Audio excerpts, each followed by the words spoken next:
Thank you for clicking on this video. Welcome back, friends. The blood had dried into a thin, brown thread along the white quartz countertop. Morning light angled sharply through the window, glinting off shards of glass and scattered nails. My coffee cup lay on its side, the warmth long gone from its ceramic walls. The sound of drilling echoed inside my skull, not the staccato of combat, but the slow, methodical death of a home. Ray shouted something, his voice gravelly with a command that no longer held authority. I remember not screaming. Just standing perfectly still, my hand trembling as I lifted it to touch my stinging face. 3 weeks earlier, I still believed my war was over. Colorado Springs, 600 hours. The air was sharp with pine and the faint, clean tang of asphalt after dawn. I rolled the window down, letting the cold brush across my skin. After 12 years of service, I had forgotten what true silence sounded like. No radio chatter, no distant alarms, just the hum of the road and the soft, steady rhythm of my own pulse. The house waited at the end of the hill, a one-story structure with sand-colored walls and new siding. I had chosen every tile, every handle, every light bulb. It was clean, straight, and quiet. In the corner of a kitchen cabinet, I had carved a single, faint line with my field knife. Fortress Lawson. My own command post. No ranks, no orders. Only calm coffee and quiet light. Steam rose from the espresso machine. Sunlight hit the quartz countertop, a clear white glare that reminded me of the cold gleam of monitors in Ramstein. I had spent countless nights there, tracing enemy data through encrypted tunnels, my ears tuned to the sound of alarms splitting the dark. Now, there was only the whisper of boiling water and the low, steady hum of the refrigerator. I thought I had finally traded chaos for peace. Then my phone buzzed. A message from my mother. Ray and Kimber are in a tough spot. Could they stay with you for a bit? Just until things settle, we're family. I stared at the screen. A drop of milk spilled over the rim of my cup, spreading like a small, white wound on the counter. I wiped it away with the edge of a towel, then typed back a single word. Temporary. I read the word again. It sounded firm, final, but I knew better. Nothing that begins with temporary ever stays that way. Outside on the lawn, a child's kite, an old one with stars and stripes faded by the sun, fluttered in the breeze. A sudden gust caught it, snapped the frayed string, and sent it spinning wildly until it snagged on my fence. I walked over, picked up the loose thread, and watched the broken kite sway. I didn't know it then, but in a few weeks, everything I had built would unravel just like that string. After 12 years in uniform, I thought I could recognize the enemy. I was wrong. 2 days before the date we had agreed upon, the first sound that broke my morning stillness wasn't birds or wind. It was the low, grinding growl of a diesel engine. Through the blinds, I saw a gray pickup truck idling in my driveway, exhaust coiling into the cold air. Doors slammed. Voices rose. The sound of children's laughter mixed with the harsh scrape of metal tools. Kimber stepped out first, all oversized sunglasses and strong perfume at dawn. Behind her, her husband, Derek Cole, a construction man built like a brick wall, carried a toolbox so heavy it seemed meant to make a point. 2 kids tumbled out after them, dragging plastic dinosaurs across my pristine gravel path. Surprise, Kimber's voice carried too easily, too practiced. We came early, traffic's better midweek. I opened the door just as a cigarette butt, flicked by one of Derek's men, landed on my grass. The man leaned against the truck, his boots caked in mud, blowing smoke toward my porch. Inside, the very air shifted. The faint, clean smell of cedar polish was drowned beneath a wave of cheap cologne and greasy fast food. Kimber set her purse on my counter as if she were planting a flag. "You know, B," she said, glancing around my kitchen, "this place is nice, but it feels a bit cold. Maybe I could help you redo it. More farmhouse, less hospital chic." I tightened my jaw. "No one touches the kitchen," I said, my voice low. "That area is a military zone." She laughed, brushing imaginary dust from the quartz. "Still so serious, Captain. You need a little warmth in your life." Outside, Derek's crew started unloading.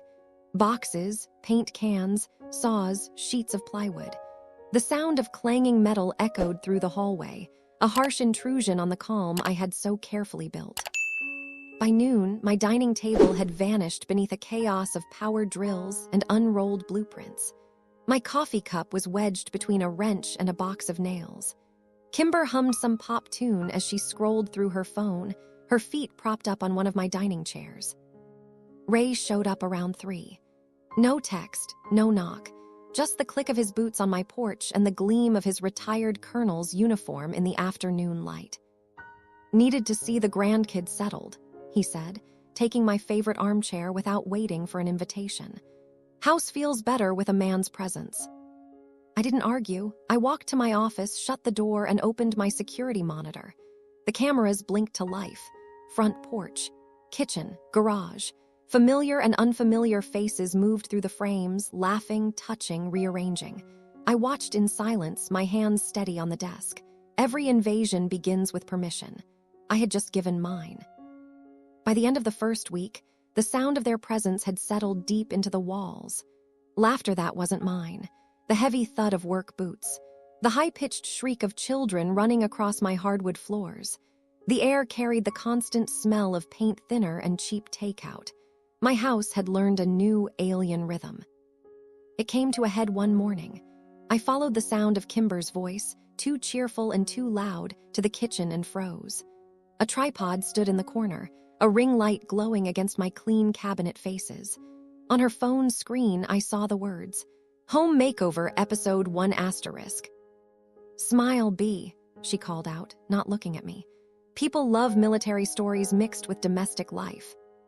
I stared at her, at the soft reflection of her ring light bouncing off the quartz I once polished like a weapon. "Turn it off," I said. My voice didn't rise. It didn't need to. She laughed, brushing her hair back. "Relax, it's just content. You should be flattered. You'll get followers out of this." Behind her, Derek's crew had taken over the garage. The whine of a saw, the hiss of a paint sprayer. The air compressor roared to life, drowning out my thoughts. When I checked later, 2 of my field servers, sensitive equipment from my army work, were covered in a fine film of white dust. I wiped it off slowly, the powder clinging to my fingers like a ghost. At dinner, Ray sat at the head of the table.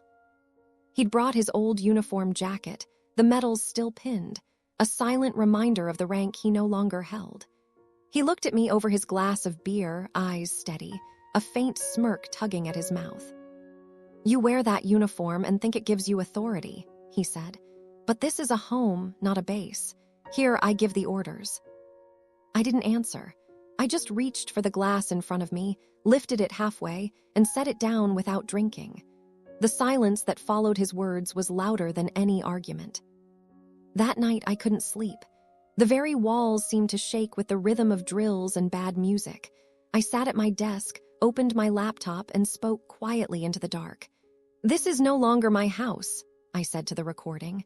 "It's an occupied zone." On the monitor, the feed from my kitchen camera flickered. Kimber stood there with a measuring tape, tracing the lines of my counter, smiling like a thief weighing her next move. The light above her shimmered, a small, steady hum in the quiet, and I understood. They hadn't moved in. They had taken over. Sunday came, quiet and pale, the kind of dawn that should have smelled of coffee and pine. I was driving back from Fort Carson, the hum of the road a soft companion to the stillness.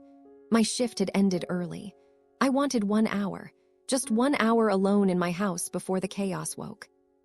But 2 blocks away, I heard it, the rhythmic, metallic bite of a drill echoing down the street. My stomach tightened before my mind could catch up. I parked at the curb. From where I stood, I could already see movement through the kitchen window, dust motes dancing in frantic light, a flash of metal. The front door was half open. The smell of sawdust hit me first, thick and sour. Then I saw them.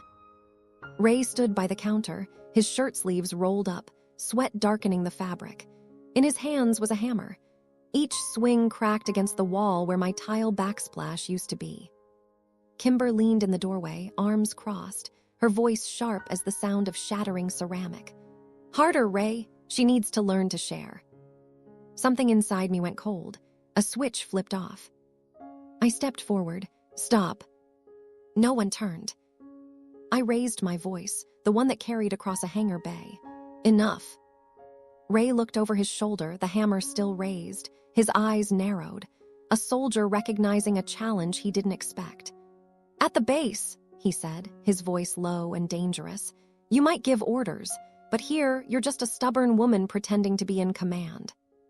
He moved before I did. The hit landed clean. Years of hand-to-hand training, and I still didn't see it coming. His fist connected with my cheekbone, sending me down hard against the tile. The room blurred. Dust floated through slants of sunlight like ash. My head rang. Blood dripped, one dark drop at a time, staining the perfect white floor I had chosen. The drill kept going. No one stopped it. I saw the knife block near the sink. The blade handles gleamed under the light, thin, silver lines waiting for a hand to claim them. I reached up, not for a knife, but for the edge of the counter, using it to pull myself to my feet. The cameras were still rolling. I had installed them for security. I hadn't known they would one day capture a war. I stood silent, steadying my breath. No one looked at me, not even him. I walked to the door, step by step, tasting blood and sawdust in the air. Outside, the morning sun was blinding. The world went still again. The morning I left for good, the air was thin and blue. I drove without the radio, my headlights carving through the dark like a blade. My cheek still throbbed, but the bleeding had stopped. The silence inside the car was heavier than the pain. It was focus. By the time I reached Fort Carson, the sky had begun to pale. The gate guard recognized me and saluted, but his eyes lingered on the bruise. I didn't explain. I never did. Major Lydia Brooks was already waiting in the JAG office, coffee in hand, her hair tied back in the severe knot she always wore during briefings. She looked at me once. No questions, just a deep, understanding calm. "Tell me everything," she said. I laid it out like a mission report. Timestamps, footage, names, actions. I didn't raise my voice. Every word landed like a nail hammered into wood. Lydia leaned forward, tapping her pen against the table. "Then we'll call it Operation Justice." We divided the campaign into 3 branches. Criminal investigation. Special Agent Miguel Torres took the lead. A quiet man with eyes that missed nothing, he listened as I described Ray's punch, Kimber's orders, the workers' silent complicity. He asked for the footage. I handed him the drive without flinching. Civil lawsuit. Lydia took charge herself. She drafted the complaint before dawn: assault, property destruction, illegal occupancy. Her precision was a thing of beauty, each clause a tactical move on a legal battlefield. Public exposure. That was my domain. I called Lindsay Cruz, a war correspondent I'd once helped during a cyber attack in Kabul. "You want the truth?" I asked. "I have it on camera." She didn't hesitate. For a week, we gathered threads. Documents, photographs, medical reports, receipts. Every detail was cataloged, becoming evidence. I didn't sleep much, but the exhaustion felt clean, useful. On the 7th day, they came. 2 patrol cars, 1 unmarked sedan, and behind them, a news van. The crew unloaded quietly, cameras ready. When Ray saw me step out of the car in my uniform, he shouted something about betrayal, about family. His voice cracked mid-sentence. I stopped a few feet away, hands at my sides, posture rigid. "You just hit the wrong officer," I said. The cameras caught it all. The words, the silence that followed, the look in his eyes when the cuffs clicked shut. That night, the video spread. #Justice for Captain Lawson burned across every screen. Justice, I learned, comes in fragments, not fireworks.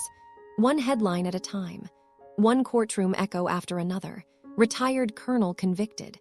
Sister faces prison in home assault case. I didn't attend the sentencing in uniform. I wore civilian black, quiet armor. The bruise on my cheek had faded to a faint yellow by then, a reminder, not a wound. Ray sat with his hands cuffed, eyes dry, shoulders still squared as if he were saluting a ghost. Kimber wept when the verdict came down, 3 years. Ray, 18 months, stripped of his veteran privileges. Derek testified against them, his voice shaking. He traded his silence for a suspended sentence. I didn't hate him for it. Some people survive by surrendering. After the hearing, the press gathered outside. Cameras clicked in rhythmic bursts like small detonations. I paused at the steps, the wind catching the edges of my hair. One reporter shoved a microphone forward and asked if I had anything to say. I looked straight into the lens. "I fought foreign threats for years," I said, my voice even. Turns out the domestic ones cut deeper. The microphones went still. Only the sound of shutters, like the tick of a distant clock, filled the space between us. When I got home, my mother was waiting on my porch. Her hands shook around a folded tissue. Her face seemed smaller, as if the truth had carved it away.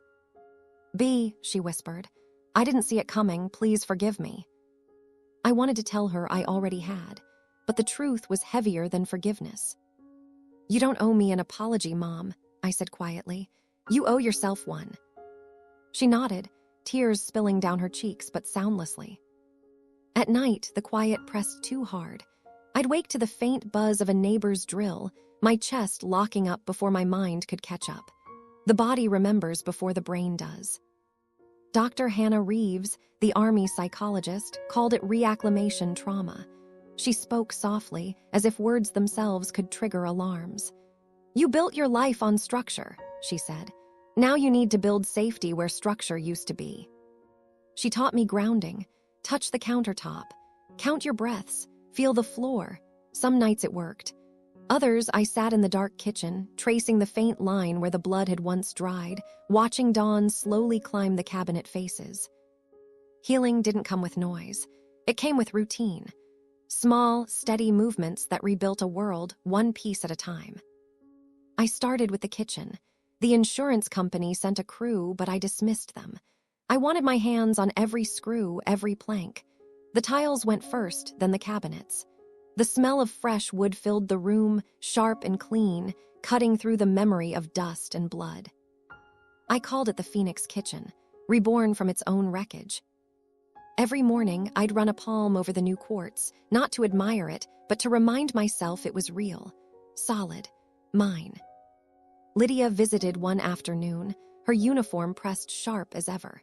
She leaned against the new counter, watching me install the final hinge on a cabinet door. "You really don't rest, do you?" she asked, a faint smile on her lips. I returned the smile. Rest feels too close to stopping. We sat in a comfortable silence, two soldiers off duty, surrounded by the smells of fresh paint and lemon oil. That night, I couldn't sleep. I opened my laptop and typed the first words of a proposal, the Phoenix Fund, a veteran women's recovery initiative. I thought of the others, women who'd served, who'd come home to a different kind of war, torn apart by the people they'd fought to protect. The fund would give them what I had nearly lost, proof that survival could be a second act. By spring, we were official. Lydia handled the legal groundwork. Tors joined as our investigator liaison. Lindsay Cruz filmed a short documentary, her lens capturing not the violence, but the quiet aftermath, the rebuilding, the resolve. At the opening ceremony, the air was bright with early summer light.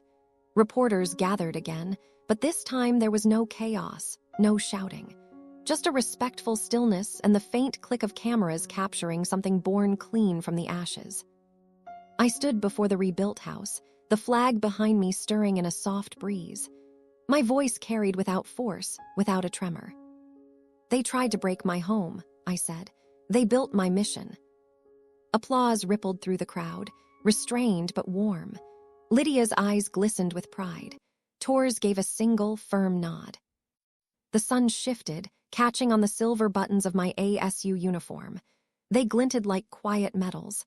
I exhaled, slow and even. The war was over. The mission had just begun.